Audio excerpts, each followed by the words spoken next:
Hi, this is the last lesson in the Building a Simple Scribe section of the course, and we're going to be learning how to save and organise our projects. So far we've created this simple scribe project. We started with all the landmark images in a line out to the right, which is a very simple way to create a scribe. Then we reorganised it so the landmark images appeared around the edge of the central image of the map. This is another classic scribe layout, which is very easy to achieve. And you can easily see how I could extend this by adding more landmark images for the other places that I plan to visit on my trip.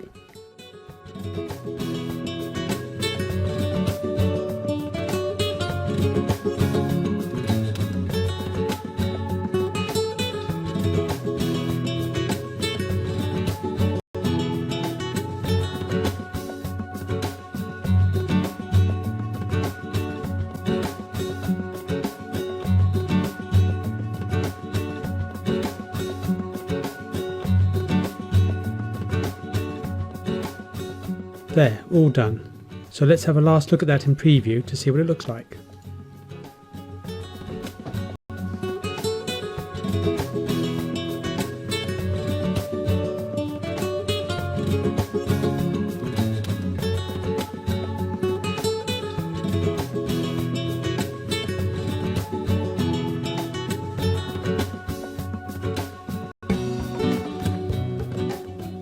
Okay, so we've finished building our simple scribe. Normally we'd also want to add music and a voiceover, but I'll be showing you those later on. And also I'll be showing you how you can publish your scribe and share it. For now what we're going to do is look at the save options. So the save button's over here. So first of all what we want to do is click on this and give our project a name. We can also create a folder to put this scribe in, so we do that here.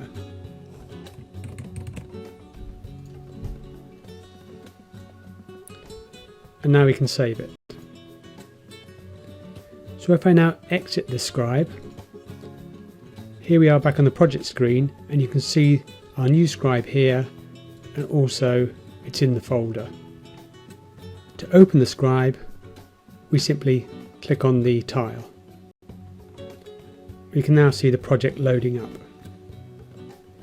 That's our basic save option, so that saved a copy of this scribe locally on my local machine. If we go back into the save screen here, you'll notice we've got two other options. One is to save a copy of your scribe file onto your computer, which is useful if you want to take a backup or if you want to send it to a colleague. And the other one is to save a copy to your online scribes. So let's choose this one. So this scribe has now been saved to my online folder. So if I exit again, we come back to the project screen. So one of the useful things about saving your scribes online is they're going to be available across all your other machines as long as you log in with the same user.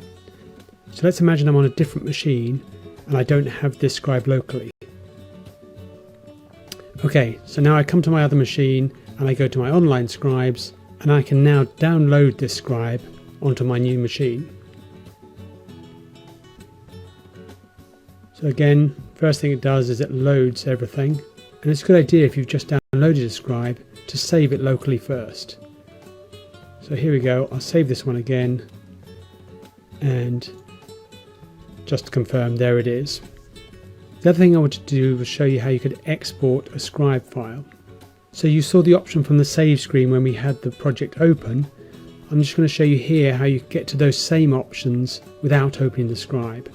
So we can upload the scribe to our online folders from here as well. We can delete it, or we can export the scribe file, which is what we want to do.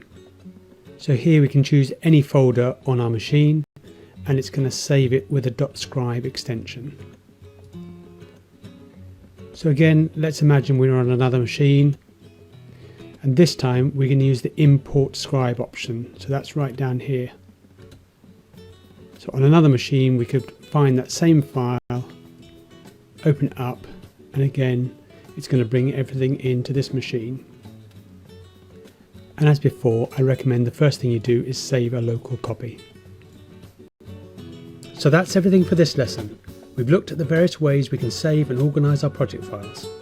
And that's also everything for this first section on how to build a simple scribe. And the scribe file we've just exported is available as a download, so you can look at everything we've done. Just click on the resources button in the course content list on the right. You'll see that this is a .zip file, but you can import this in exactly the same way as a .scribe file.